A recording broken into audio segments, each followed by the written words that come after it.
Good Friday morning, everyone. Valentine's Day is just around the corner, and we have the perfect gift guide for your special someone for this season of love. Good morning, everyone. It is Friday, February 7th, and here's what's up this week. There's some new hope in Bloomington for people in need. Stay tuned to find out about a Bloomington shelter dedicated to supporting families in need. Associate Dean, Professor, Director of the National Sports Journalism Center, and musician, Media School faculty member Galen Clavio joins us in studio to talk about his new album and give an extra special performance. All that and more for Friday, February 7th, 2025.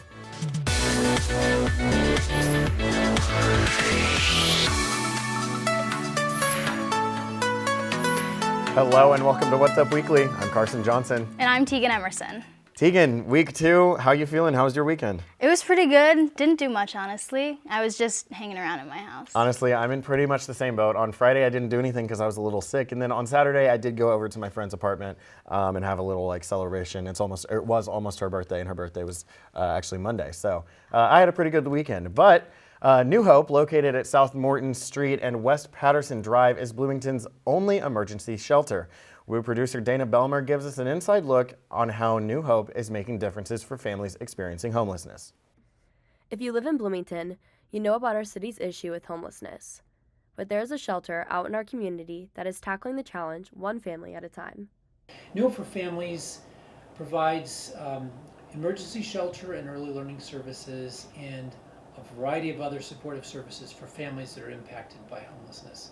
Access to daycare and homelessness are two large parts of New Hope's mission, and it wouldn't be as successful without the help of volunteers. New Hope for Families does a really good job. We're really proud of it. Combining the Early Learning Center with the family shelter is not something that's done broadly or nationally as a model, but it's something that is really successful. The only reason we can do those things is because people in our community help us. Overall, the state has around a 30-35% success rate. New Hope is at an 85% success rate. Because of its success, New Hope gets to see many families thrive after leaving the program. Yeah, there are a few stories that I can remember that highlight the best of what New Hope does. We had a family that was in shelter that it was a single mom that had 5 kids, and all 5 kids were under 5 years old. She was able to connect with her case manager, and she actually was one of our quickest residents when she came in. She was really ready to put the work in. We gave her that stable childcare for her children so she could get back to work, and she was able to advance her financial situation so that she could move all of her kids into a new home, and they were able to do that in less than 1 month. For information on how to volunteer at New Hope, email Jim Olson at development@nhfsinc.org. Well, when we come back, Pareese Payton joins us in studio to show some perfect gifts for that special someone. Stay with us.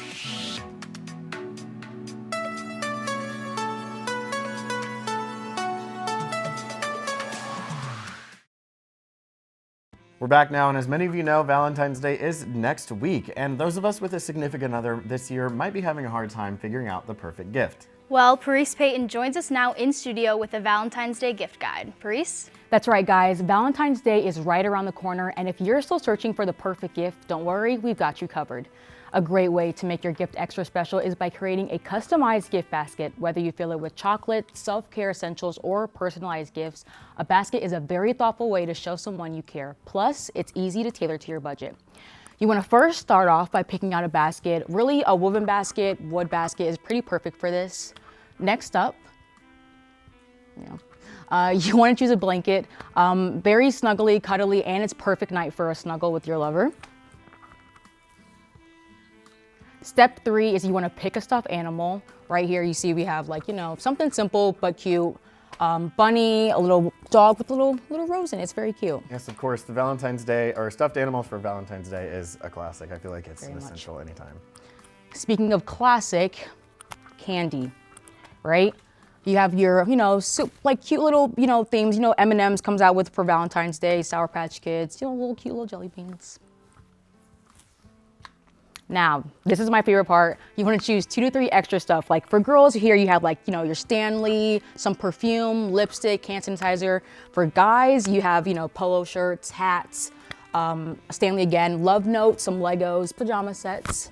I love And the night and day vibe. You see what I did there? Okay, Yes. okay. And now finishing up your touches, you can just put it together in a neat, nice little box, add some wrapping or confetti paper, and just put it nicely together for your little lover for Valentine's Day. So cute. Love that. Thank you so much, Pareese. Well, when we come back, Galen Clavio joins us in studio to give a performance and talk about his new music. Stay with us.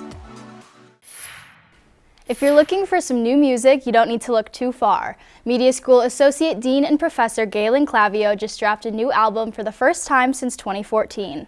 We're joined by Galen in studio today to talk a little bit about his album. Galen, thank you for being here. Thanks for having me, guys. This is great. Of course. All right, getting right into it. What first got you into making music? I think it was finding a way to express myself as a high schooler who didn't really have a lot of social skills, which I know people find hard to believe now. But I had some other friends that were into playing guitar, and it wasn't just about playing, it was always about like songwriting for me and finding different ways that I could communicate or get thoughts out and things like that. So really started all the way back then. It's been 30 plus years now.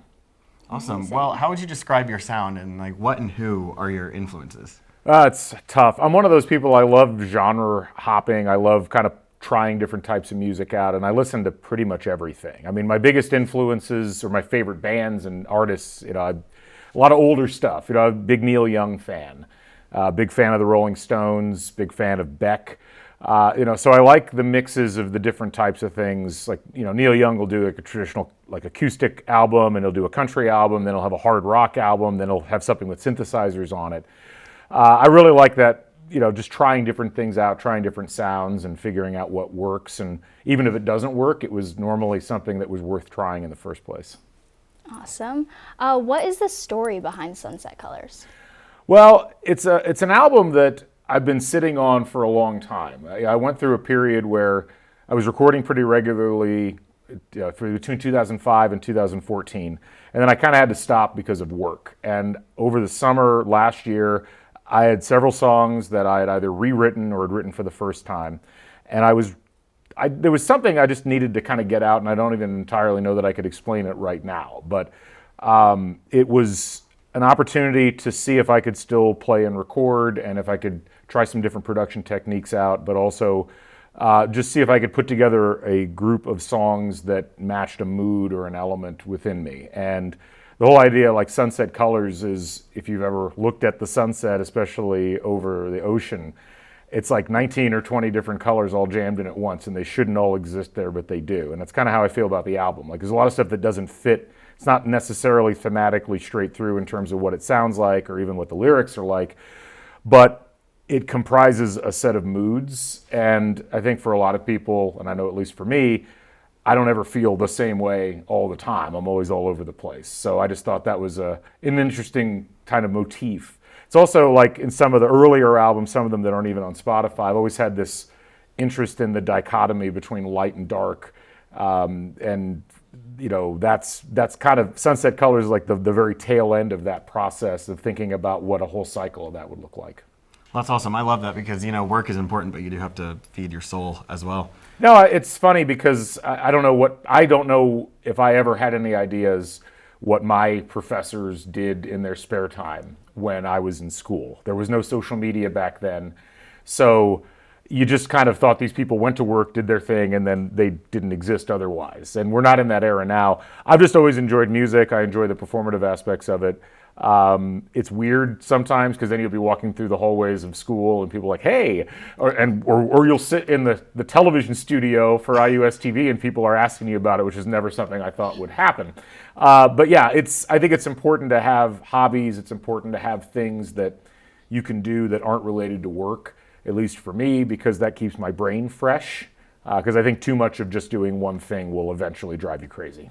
Well, yeah, of course. Do you plan to release any new music in the near future? I know you just released an album last month, so no pressure to do that, of course. It's funny because I played pretty much everything on the album except the drums are mostly drum machines. And the playing and the recording and the writing of songs I love. That's a great process. The producing, which I also did all by myself, and the engineering is insanely maddening.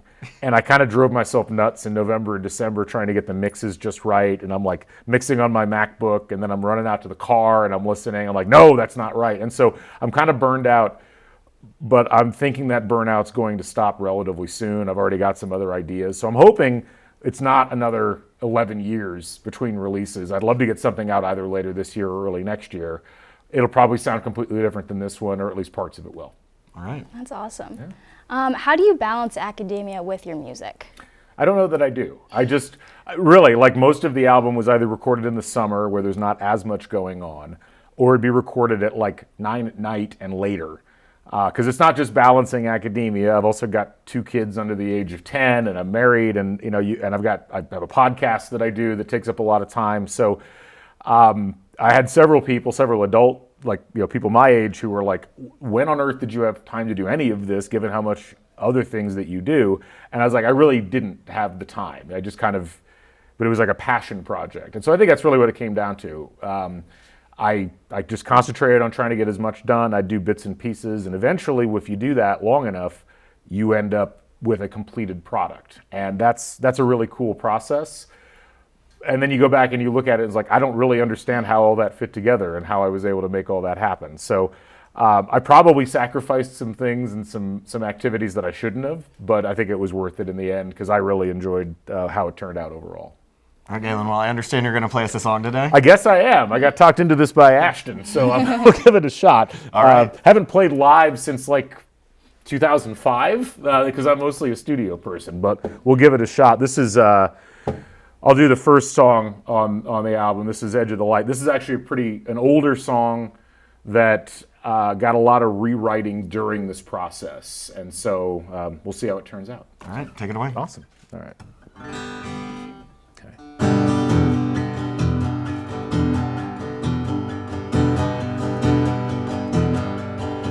I'm tired of feeling like I'm dying, and there'll never be thirst in your eyes, and I feel overrun, feeling under-inspired. I got no love, it's the truth. It's been a year, don't know what to do, but I still gotta smile and make it seem like the truth. I couldn't have predicted when the sun would shine. I'm looking like a mess, but now I'm feeling fine in the light, edge of the light.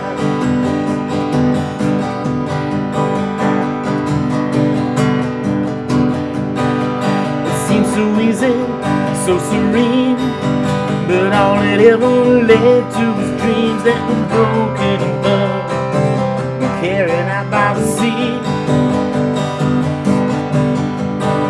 I'm undercover and my name, it's not me, it's just someone that's the same every night. How it feels, who isn't out of the game.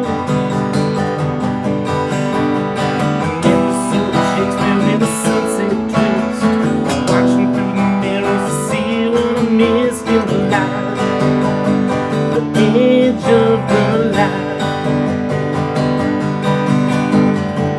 watching all the time go by, wishing you're with me.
Okay. Nice. Thank you. Awesome job, Galen. Ladies and gentlemen, he does it all. When we come back, we are going to break down this week's trending topics. Stay with us. Welcome back. It is time for Trending Topics. This past Sunday night, the 67th Annual Grammy Awards took place, and as always, there were amazing performances, big wins, and a few surprises. Kendrick Lamar took home 5 Grammys for Not Like Us. Chappell Roan won Best New Artist. Doechii became the 3rd woman ever to win Best Rap Album, and The Weeknd ended his years-long boycott of the Grammys with a surprise performance. I thought this was one of the best Grammys I've seen recently, but I don't think other people agree. Performances-wise, I loved it. They were so good. Like, all the artists that performed were amazing. Chappell was great. Benson Boone, while I hate that song, the front flip off the piano was so cool. And then Doechii's performance, I mean, what can you say? In terms of the results in the awards, I don't know. I agreed with most of them, and then when Beyonce got announced Album of the Year, I was a little bit salty because I thought Short and Sweet should have won. But then this morning, Monday morning, not this morning, I went and I listened to Cowboy Carter again because I hadn't listened to it since it came out, and I was like, okay, this makes sense. This is like a work of art, and the whole album tells a story. Yeah. Whereas Short and Sweet is just like 12 bops in a row. Yeah, true. But like Cowboy Carter is like a masterpiece. Yeah, I can't say anything because I honestly never listened to it, so I can't say anything about it. But yeah. Speaking of, yes, indeed. So Beyonce announced that she'll be going on tour with her latest album, Cowboy Carter. The tour will include 22 dates in 8 different cities, including LA, London, Paris, Chicago, New Jersey, Houston, Washington, D.C., and it will conclude in Atlanta. The official name of the tour is Cowboy Carter and the Rodeo Chitlin Circuit Tour. It hasn't yet been 2 years since the end of her last tour, Renaissance. The Rodeo Chitlin Circuit Tour begins April 28th and ends July 11th. Teegan, will you be getting tickets to the Rodeo Chitlin Circuit Tour? I don't think it's for me. I haven't listened to her album, and like I'm sure that's a crime, and I probably should, but I don't know. I don't think the concert's for me. Here's my thing. Okay. I like Cowboy Carter, and I liked Renaissance, and I did not go see Renaissance, but then I saw videos of it on social media, and I was so sad that I did not get tickets. So just to avoid the FOMO, I might just get Cowboy Carter tickets in Chicago and just go see it, just to be sure. That's very valid. You gotta check it out. You gotta make sure. I know, and I gotta go all out. Like, it's a country album, so I should probably buy some chaps and a cowboy hat and a cutoff flannel or something like that. Yes, 100%. Oh, great times. Well, when we come back, we're going to listen and definitely not judge to your love life dilemmas. Stay with us.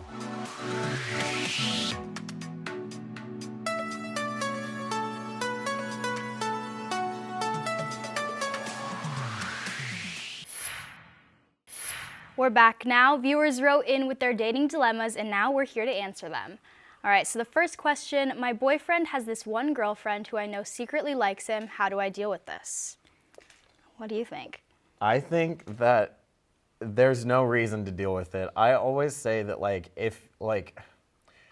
never take your boyfriend liking someone else out on them. And if they like him, if he's trustworthy, he won't do anything about it.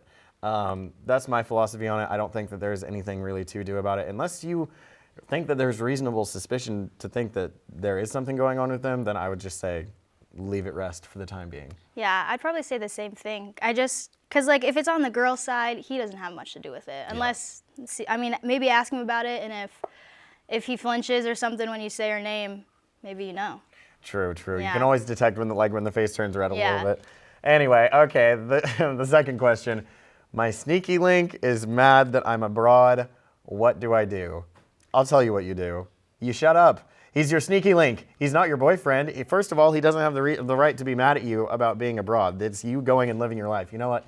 You should get a sneaky link wherever you are, not back in America. If you're in Europe, then go find a European sneaky link or something like that. He has no right to be mad, and this whole question is laughable, in my opinion. I agree. He has no right to be mad because, what?